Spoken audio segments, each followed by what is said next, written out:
दोस्तों नमस्कार, आदाब, सत श्री अकाल।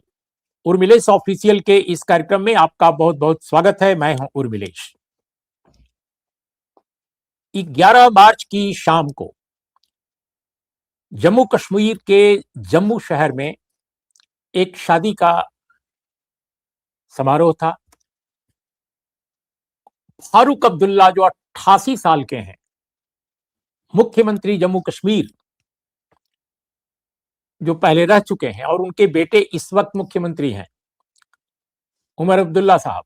तो फारूक अब्दुल्ला साहब को निमंत्रण था उस शादी में और वो वहां शादी में मौजूद थे। जब वो जाने लगे तो अचानक जम्मू के ही रहने वाले एक कमल सिंह जमवाल नाम के व्यक्ति ने उनके ऊपर पिस्तौल तान दी और गोलियां चला दी। ये कहिए कि किसी तरह से संयोगवश या जो भी स्थितियां थीं, शायद उनके पर्सनल सिक्योरिटी के लोगों ने भी उसमें थोड़ा बहुत रोल अदा किया, और जिस व्यक्ति ने निशाना साधा शायद उसका निशाना चूका कि वो बच गए, फिर भी उसने एक और गोली दागी, ऐसा न्यूज़पेपर रिपोर्ट्स बताती है। वो बाल बाल बचे। 88 साल के उम्र में फारूक अब्दुल्ला पर गोली चलाना, उनको जान से मारना, आखिर कमल सिंह जमवाल ने ऐसा काम क्यों किया? उसने ये भी कहा पुलिस के सामने गिरफ्तार होने के बाद कि वो 20 साल से उनको मारने की योजना बना रहा था, या वो सपना पाले हुए था, उसकी इच्छा थी 20 साल से। तो ये मामला है क्या? इस बारे में हमने जम्मू कश्मीर के मूल निवासी और दिल्ली में वर्षों से रह रहे देश के जाने माने पत्रकार, अनेक अखबारों, वेबसाइटों और अनेक प्लेटफॉर्म्स पर काम कर चुके और अभी भी काम कर रहे हैं, हमने मनीष छिब्बर से संपर्क किया कि आप इस बारे में जरूर हमें बताएं, हमारे दर्शकों को, श्रोताओं को, हमारे पाठकों को। मनीष ने द वायर में एक आर्टिकल लिखकर बताया है कि ये जो व्यक्ति है वो किस तरह का है, और मैं उनसे, आप जानिए कि वो स्वयं क्या बताते हैं। लेकिन एक लाइन जरूर मैं पढ़ना चाहूंगा उनके आर्टिकल का। वो ये कहते हैं कि ये आदमी जो है व्हाट्सएप यूनिवर्सिटी का पोस्ट ग्रेजुएट है। ये बहुत ही दिलचस्प लाइन है मनीष छिब्बर के आलेख की। तो ये व्हाट्सएप यूनिवर्सिटी का पोस्ट ग्रेजुएट जमवाल 20 साल से ऐसा क्यों कह रहा है कि वो एक तरह से इच्छा उसकी थी 20 साल से? ये क्या इसका मतलब है? वो क्या विचार का भी व्यक्ति है या बिना विचार के है? कोई उसकी आइडियोलॉजिकल पोजीशन है? क्या उसकी राजनीति कोई है? क्या वो सिरफिरा है? क्या पुलिस को बता रहा है अब तक? क्या सूचनाएं अब तक आई हैं? इन्हीं सब मसलों पर बातचीत करने के लिए हमारे साथ मौजूद हैं मनीष छिब्बर। मनीष जी, आपका बहुत बहुत स्वागत है हमारे इस कार्यक्रम में। धन्यवाद सर। अपनी इस संक्षिप्त भूमिका के बाद मैं सीधे आप की तरफ जाता हूं कि आप हमारे दर्शकों श्रोताओं को बताइए कि आखिर ये घटना जो घटी है और जिसके बारे में अखबारों ने रिपोर्ट किया है, आपने स्वयं इस पर एक अपना विश्लेषणात्मक आर्टिकल लिखा है द वायर जैसे प्लेटफॉर्म पर, बहुत ही रिप्यूटेड प्लेटफॉर्म पे। तो आप कैसे इसको देखते हैं? देखिए, मैं जम्मू में रहा हूँ, वहाँ स्टूडेंट एक्टिविस्ट था मैं।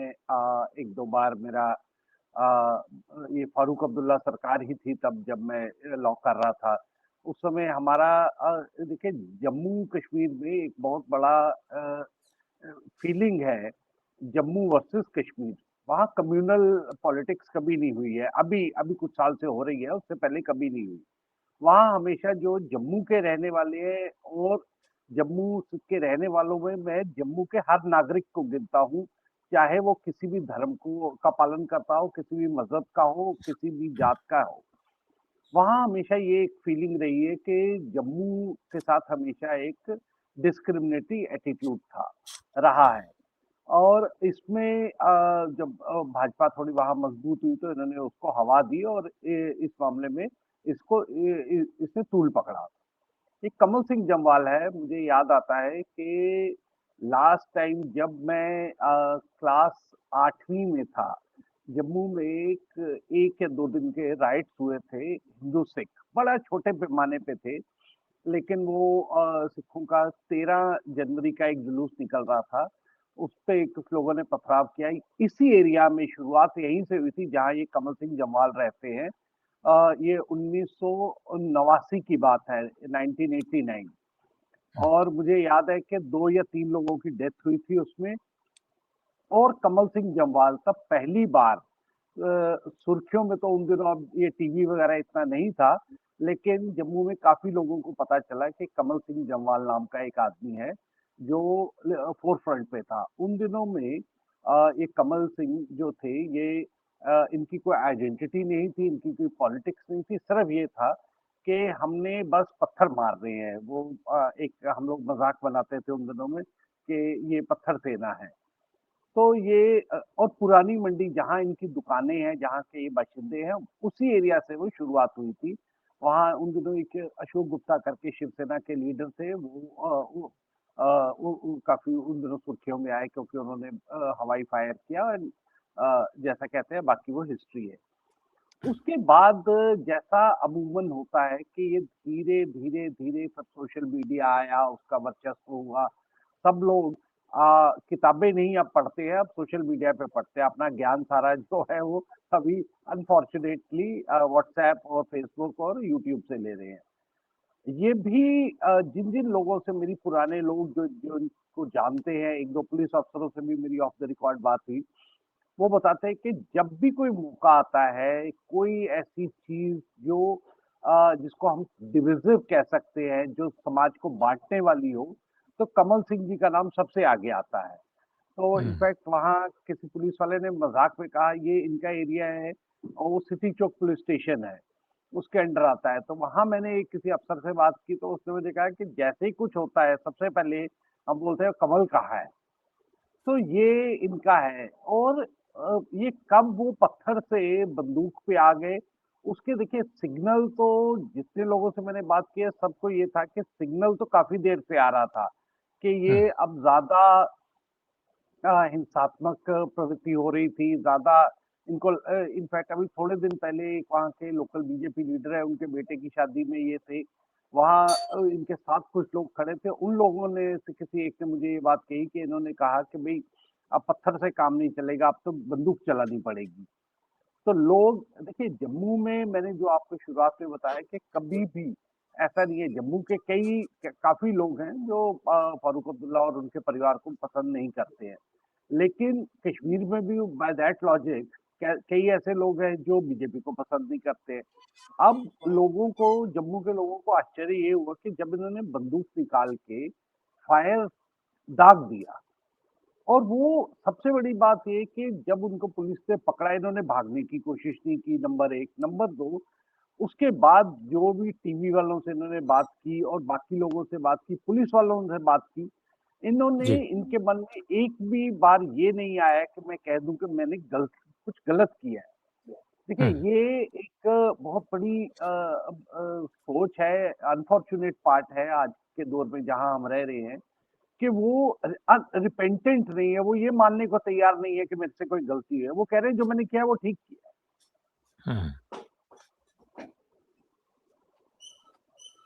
जी। तो उसके बाद जब मैं बाकी लोगों से बात की, तो एक वहाँ बड़े सीनियर पत्रकार है जो इंसिडेंटली उस शादी पे मौजूद थे जहाँ पे ये इंसिडेंट हुआ। उन्होंने जी। मुझे बताया कि ये काफी देर इस बात से नाराज हो के वहाँ लोगों को बोलते रहे। ये लड़के वालों की तरफ से थे। वहाँ शत्रुजीत सिंह करके एक फैमिली है, एक परिवार है, उनका परिवार है। उनका शत्रुजीत सिंह जी का जो छोटा बेटा है वो पॉलिटिक्स में थोड़ा, यूथ पॉलिटिक्स में इन्वॉल्व है। तो शत्रुजीत सिंह के परिवार इन लोगों को काफी, और जो लड़की वाले थे वो डीएस चौहान है, सीनियर एडवोकेट हैं। तो इनको इस बात से बड़ी नाराजगी थी कि आपने फारूक अब्दुल्ला और कश्मीरी लीडरों को क्यों बुलाया।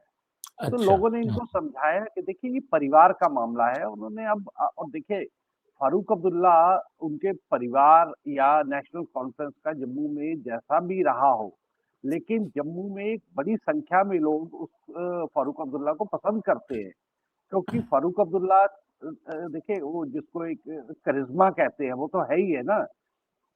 ये वही फारूक अब्दुल्ला है जो माता की भेंटें भी गाते हैं, जो या किसी जागरण में जाते हैं तो वहाँ माता की भेंट गाना शुरू कर देते हैं, जिनसे अगर आप किसी इशू पे बात कीजिए तो रहीन आदमी है, समझदार आदमी है। वो ठीक है उनकी पॉलिटिक्स क्या है वो और ये फारूक अब्दुल्ला एक टाइम बीजेपी के साथ भी रहे, इनका परिवार रहा। तो लेकिन कमल जी को ये बात बड़ी नागुजार गुजरी कि भाई आपने फारूक अब्दुल्ला और नेशनल कॉन्फ्रेंस वालों को क्यों बुलाया, जिसमें एक इस समय जो स्टेट के डिप्टी चीफ मिनिस्टर है सुरेंद्र चौधरी, जो वहाँ राजौरी डिस्ट्रिक्ट से आते हैं और जिन्होंने उस समय के स्टेट बीजेपी के प्रेसिडेंट को हराया है। तो उन सुंदरबनी एरिया से उनको के वो तो हिंदू हैं, लेकिन इनको वो था कि आपने इन लोगों को क्यों बुलाया, तो परिवार के लोगों ने इनको समझाया वहाँ थोड़ा जिसको कहते हैं बहस भी हुई है, लेकिन फिर ये शांत होकर बैठ के और सबने सोचा कि अब इशू नॉर्मल हो गया। लेकिन उसके बाद देखिए सबने देखा और वो वीडियो वायरल हुआ हुआ है जहाँ पे इन्होंने बंदूक निकाल के, और वो तो मैं कहता हूँ कि ऊपर वाले ने बचा लिया, नहीं तो कुछ भी हो सकता था। तो ये जो आपने दो बातें बड़ी महत्वपूर्ण कही हैं अभी तक, एक तो ये कि पुलिस को या वहां के समाज के लोगों को ये मालूम है इनके बारे में कि ये पत्थरबाजी जैसा आप कह रहे हैं कि इस तरह के घटनाक्रमों में इन्वॉल्व रहे, या ये एक खुराफाती मिजाज इनका रहा है। तो क्या पुलिस ने इनको पहले भी कभी अरेस्ट किया है? पहली बात तो ये, अगर आपको जानकारी हो तो। पहली बात। दूसरी बात कि ये, अगर फारूक अब्दुल्ला या उनकी राजनीति से इतनी चिढ़ इनको है, जम्मू बनाम जम्मू कश्मीर वैली को लेकर हो, या निजी तौर पे इनकी अपनी पार्टी या पॉलिटिक्स को लेकर हो, या इनके कम्युनल एंगल इसके पीछे हो, जो भी हो, तो क्या इनकी भी कोई राजनीति रही है कमल सिंह जम्वाल की, यानी किसी पार्टी विशेष से इनका जुड़ाव रहा है? अगर आपको जानकारी हो तो। अगर नहीं है तो कोई बात नहीं, लेकिन अगर है तो आप जरूर इसके बारे में बताइए, या किसी भी विचारधारा से कोई इनका लगाव है या एसोसिएशन है। क्योंकि आमतौर पे ऐसे घटनाक्रमों के बाद जब एसोसिएशन की बात आती है तो पॉलिटिकल पार्टी और ऑर्गेनाइजेशन तुरंत कह देते हैं कि नहीं, हमारा किसी से, इन ऐसे लोगों से कोई रिश्ता नहीं है।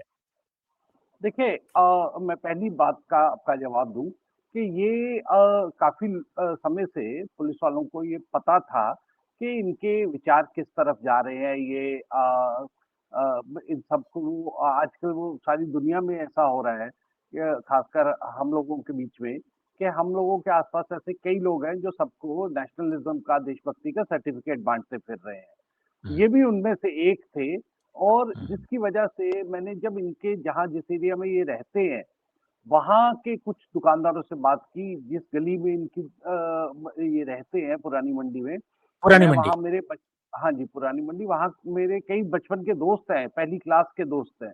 उनसे जब मैंने बात की तो उन्होंने कहा देखिए एक मतलब कोई और, क्योंकि उसके मेरे को शब्द नहीं ध्यान पड़ रहा है, तो मैंने जब लोगों से बात की तो उन्होंने कहा ये डोगरी में एक वर्ड है उसको कहते हैं शोधा। तो बेसिकली वो सन कि जी एक तरफ चलता है और जो इसके दिमाग में है वो आप उसको ऐसे लोगों से आप बहस नहीं कर सकते। इसी वजह से लोगों ने मुझे बताया कि जब ये वहाँ कहीं लोग 4 लोग खड़े होते हैं, जैसे होता है ना छोटे शहरों में बाजार में घूम रहे 4 लोग खड़े होके चलिए आए बताइए और क्या हाल चाल है। तो ये आते हैं तो लोग वहाँ से थोड़ा साइड मार जाते हैं, क्योंकि वो लोग इनसे बात नहीं करना ठीक समझते हैं, क्योंकि उनको पता है कि ये सुनेंगे नहीं, सिर्फ बोलेंगे। पुलिस वालों के नोटिस में ये बात थी। अब रहेगी पत्थरबाजी की। पत्थरबाजी तो मैंने आपको शुरुआत में बताया, ये शुरुआत वहाँ से ग्रेजुएट पत्थरबाजी से शुरुआत की और फिर अब इनकी ग्रेजुएशन हुई है व्हाट्सएप यूनिवर्सिटी की बदौलत गोली चलाने पे। नहीं खाई, हमने भी खाई है। मैं भी अपने स्टूडेंट टाइम पे एक दो बार मेरे को जेल में जाने का मौका मिला है, जो इनको भी मिला है। मेरे को लोगों ने बताया, वहाँ पुलिस अफसर जब मैंने सिटी चौक पुलिस वालों से बात की, उन्होंने बताया कि हमने इसको एक दो बार लेकिन वो क्या होता है, सुबह उठाते हैं 4 घंटे बिठाते हैं, शाम को छोड़ देते हैं। और क्योंकि देखिए पुलिस वाले और जो सरकार है वो पहले वक्तों में इन लोगों को समझ आती थी कि किसी का भविष्य भी जुड़ा है। अब पत्थर मारा है तो ठीक है, अपना गुस्सा निकाल लिया, अब घर भेजो, कल की कल देखेंगे। जो दूसरी बात है वो बहुत ज़रूरी है कि इनके मन में ये, और ये सिर्फ़ इनके मन में नहीं है, अभी आपके आस-पास ऐसी कई दुनिया है जो साइलोज़ में जी रही है, जो ये सोच के बैठी है कि जो हम पढ़ रहे हैं, जो हम सुन रहे हैं, जो हमारे दिमाग में है वही ठीक है, बाकी सब गलत है। इनकी राजनीति शुरू होती है पैंथर पार्टी से। वो भीम सिंह जी थे, एक बड़े नेता, आप भी हम्म, जानते होंगे, जम्मू खित्ते के थे, जम्मू प्रोविंस के थे। और कई लोगों का ये मानना है कि भीम सिंह जी जिस हिसाब से उनका शुरुआत हुई थी, उनको वो जीवन में वो सक्सेस मिला नहीं। वो एक सीट तक रह गए, उनका भतीजा भी आज हालिया दौर में भी पॉलिटिक्स कर रहा है, हर्षदेव सिंह। ये भीम सिंह से जुड़े। मेरे को किसी ने कहा कि इन्होंने शायद एक काउंसलर की इलेक्शन लड़ी, लेकिन क्योंकि मेरे पास अपना उसको इंडिपेंडेंट पता करने का तरीका नहीं था, क्योंकि जम्मू में फॉर ऑलमोस्ट 30 साल कोई लोकल बॉडी इलेक्शन हुआ नहीं था। तो हम्म, अब मुझे उसका, लेकिन मुझे किसी ने बताया कि ये लड़े थे भीम सिंह की पार्टी की तरफ से, पैंथर पार्टी की तरफ से, और हार गए थे। लेकिन अभी हाल फिलहाल में ये बहुत राइट विंग हो गए थे। इन्होंने हर चीज में, हर दूसरी बात में, देखो जी, जैसे अभी पीछे जम्मू में फ्लड्स आए थे, तो वहाँ जम्मू में जो हम आपको पता होगा कि सारे के सारे जो और सारे 28 की 28 सीटें इस समय भारतीय जनता पार्टी के पास है। तो एक और इतना है कि कांग्रेस के पास एक भी वहाँ हिंदू एमएलए नहीं है, सारे एमएलए मुस्लिम है। जो एक दो हिंदू एमएलए जो इस समय सरकार में भी हैं, वो या तो इंडिपेंडेंट जीते हैं या नेशनल कॉन्फ्रेंस की वोट पे जीते हैं। जैसे सुरेंद्र चौधरी हो गए, चौधरी। हम्म, हमारे सतीश शर्मा हैं जिनके पिताजी कांग्रेस के एमपी होते थे, मदन लाल शर्मा, वो छम्ब सीट से जीते। तो इनका ये अभी थोड़े से ये राइट विंग हो गए हैं, थोड़ा जिसको कहते हैं प्रो आरएसएस, वहाँ लोकल कहते हैं जी, ये संघी हो गए हैं। लेकिन संघ ने कभी इनको ऑफिशियली माना नहीं है। लेकिन अब उसमें एक बड़ी सोच ये भी है लोगों की, या जो कई लोगों का मानना है कि संघ, क्योंकि एक ऐसी बड़ी ऑर्गेनाइजेशन है जहां आपको सरसंघचालक और 6-10 लोगों के तो नाम पता होंगे, लेकिन बाकी संघ में प्रांत प्रचारक से नीचे अलावा बाकी टीम में कौन है वो किसी को पता नहीं है। कि मुख्य शिक्षक है या कोई प्रचारक है, वो कई बार वहाँ जो मुख्य शिक्षक शाखा में जाते हैं उनको भी नहीं पता होता है। तो ये एक जगह मैंने, एक जगह क्या, कई अखबारों में छपा है और शायद पुलिस को बयान में भी शायद ये बात आई है जो इन्होंने दिया। पूछा भी गया कि क्या ये किसी जागरण मंच के साथ जुड़े थे। मैंने देखा कि एक देश के बड़े अखबार, अंग्रेजी अखबार ने लिखा है कि उन्होंने कहा धार्मिक जागरण मंच, किसी ने लिखा है केवल जागरण मंच। तो ये जो जागरण मंच है, क्या इससे इनका जुड़ाव, जिसके बारे में कहा जाता है कि उसके ये लोकल अध्यक्ष थे, ये भी कहा गया है, इस बारे में आपकी देखिए, क्या? मैंने भी ये बात जब पढ़ी और मैंने जब अपने पुराने लोगों से बात की वहाँ, तो सबने मुझे कहा कि अभी तो देखिए, आप भी समझते हैं इस बात को, मैं भी समझता हूँ कि अभी तो गली-गली में एक हिंदू रक्षा समिति बनी हुई है, एक एक हिंदू जागरण मंच है, एक कोई जागरण मंच है, और जिसमें से कई सिर्फ कागज में है। तो एक मेरे वहाँ के बहुत वरिष्ठ पत्रकार हैं, उनसे बात हुई, तो उनको उन्होंने मुझे कहा कि किसी टाइम पे ही हमारे ऑफिस में पैंथर पार्टी के प्रेस नोट लेके आया करते थे। कहते हम्म, अभी जब हम इनसे कभी बात करते हैं, कभी ये जम्मू ना बहुत छोटा शहर है, आप ऐसे समझिए कि ये पुरानी मंडी का अगर मैं दिल्ली से कंपैरिजन करूं, तो आप समझ लीजिए कि जैसे चांदनी चौक है। तो आप वहाँ की गलियों में घुसे हैं, आप हर तीसरे आदमी के साथ आपकी जानकारी रहेगी, क्योंकि हम भी उन्हीं गलियों में खेले, हम उन्हीं मोहल्लों में बड़े हुए हैं। तो लेकिन कोई इनको, जो सबसे गंभीर बात मेरी सोच में समझ में आती है कि सबको समझ आ रही थी कि ये व्यक्ति जो है ये रेडिकलाइज्ड है। ओके। ठीक है, इनकी, हाँ, और वो पूरा अपना जिसको कहते हैं ना, उनके दिमाग में ये बात घर कर गई है कि जम्मू कश्मीर में जो भी गड़बड़ हो रही है वो नेशनल कॉन्फ्रेंस और अब्दुल्ला परिवार की वजह से हो रही है। लेकिन इस बात का को कभी किसी ने सीरियसली इसलिए नहीं लिया क्योंकि किसी भी मेन स्ट्रीम ऑर्गेनाइजेशन, और हिंदू जागरण मंच कहिए, जागरण मंच कहिए, या कोई और तीसरा मंच कह दीजिए, वो मुझे लगता है कि उसमें कोई वो बड़ी बात नहीं है। ये जो जिस आदमी, वो खुद ही नहीं चार तरह के मंचों के नाम तो वो खुद ले चुके हैं। लेकिन आप ये देखिए, जो सबसे अजीब बात है कि उनका जो वीडियो है पुलिस कस्टडी में, उनसे पुलिस वाले बात कर रहे हैं, जहाँ पे वो उनका वीडियो बनाया जा रहा है, और उसमें वो एक बार भी ये बात नहीं मानते कि उन्होंने कुछ गलत किया है। गलत। वो कह रहे हैं मैं 20 साल से ये सोच थी मेरी।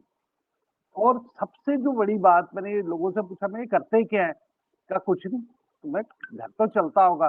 कहते घर 2-3 दुकानें हैं, वहां से जो किराया होता है, और वो किराया भी को ऐसा नहीं है कि लाखों करोड़ों में है। वो छोटी छोटी दुकानें, आप जानते होंगे आप भी, कि पुरानी दुकानें वो पगड़ी पे जाती हैं, और उसका थोड़ा सा महीन सा किराया आता है, और उसमें आप लोग, लेकिन एक तरह से ना इनके जो आसपास वाले हैं, जो रिश्तेदारी है, वो पूरा उस एरिया में काफी राजपूत समाज रहता है। काफी लोग हैं जो बिरादरी है, वहां से है, ऊपर थोड़ा ऊपर आगे चलिए, गुड़स लतिया वगैरह, ये सब एरियाज है। लेकिन कोई भी इनको जिसको कहते हैं ना, कि एक भी आदमी मुझे ऐसा नहीं दिखा, या जिससे मेरी ऑलमोस्ट 1 दर्जन लोगों से कल बात हुई, एक भी आदमी ने ये नहीं कहा कि ये ठीक है, कि जो इन्होंने किया वो ठीक है, नंबर 1। और नंबर 2, सब तकरीबन जिसको कहते हैं नियर यूनानिमिटी थी, सबका एक ही मत था कि ये तो जी थोड़े हिले हुए हैं। अब क्या मुझे नहीं समझ आती उसका पर्यायवाची क्या होगा, उसका सिनोनिम क्या होगा, लेकिन जो उसका अंडरलाइन मीनिंग है वो हम सब समझते हैं। जी।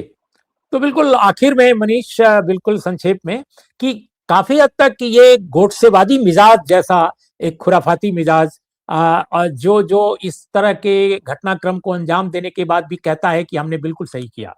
गोडसे भी महात्मा गांधी की नृशंस हत्या के बाद कहा कि उसने सही किया, बल्कि उसने तो एक छोटी बुकलेट भी उसके नाम पर छप गई कि उसने क्यों ऐसा किया। तो माने खुराफाती भी हैं, आप जो कह रहे हैं ढीला दिमाग है, जो भी कह लीजिए, उसको उसको जो भी वहां की लोकल भाषा में कहा जाता हो, लेकिन खुराफात के साथ साथ इनका मिजाज जो है वैचारिक रूप से काफी, जो आप कह रहे हैं बार बार, राइट विंगर, एक्सट्रीम या रेडिकलाइज जो है, आई मीन ये एक खतरा जरूर दिखाई देता है। देखिए, इससे बड़ा खतरा मुझे जो दिखता है वो ये है कि अभी ये एक हमारे समाज पे एक ये कटु सत्य है, एक एक लेकिन ये एक बड़ी मुझे बेचैन करती है ये बात, कि हमारे घरों में, हमारे मोहल्लों में ऐसे लोग घूम रहे हैं जो ये मान के चल रहे हैं कि हम ठीक है, वो गलत है। हम जो कहे करें वो ठीक है, जो दूसरा कहे करे वो गलत है।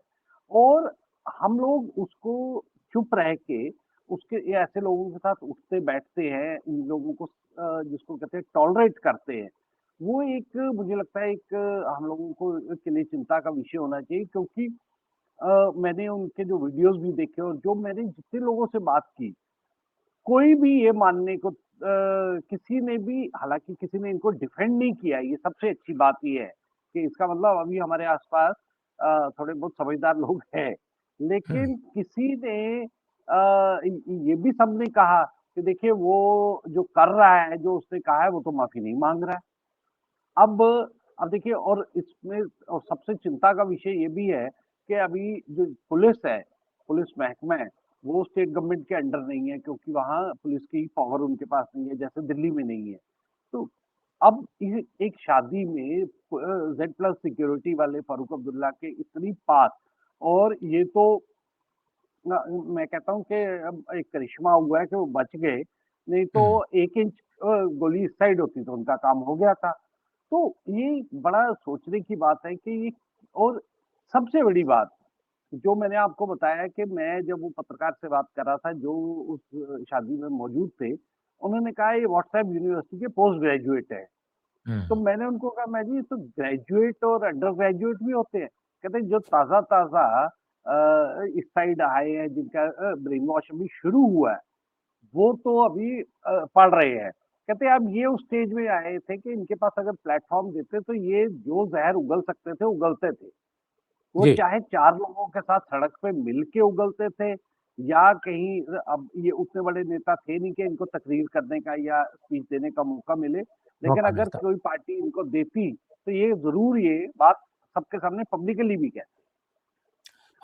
मनीष, बहुत बहुत धन्यवाद। आपने इस व्यक्ति के बारे में, इसके पूरे स्वरूप, इसके चरित्र और इसके पूरे मिजाज के बारे में बहुत ही माइन्यूट डिटेल्स के साथ हमारे दर्शकों श्रोताओं के सामने सारे पक्ष रखे हैं इनका। पता नहीं पुलिस के पास भी इतना चरित्र चित्रण इनका ठीक है कि नहीं है, इतना विस्तार के साथ, इतने माइन्यूट डिटेल्स के साथ। लेकिन निश्चित रूप से, क्योंकि आप जम्मू के रहने वाले हैं, बचपन से इनको जानते हैं, देखा है, तो आपने जो इनका रेखा चित्र पेश किया, मुझे लगता है कि वो काफी महत्वपूर्ण होगा, समाज के लिए भी, शासन के लिए भी।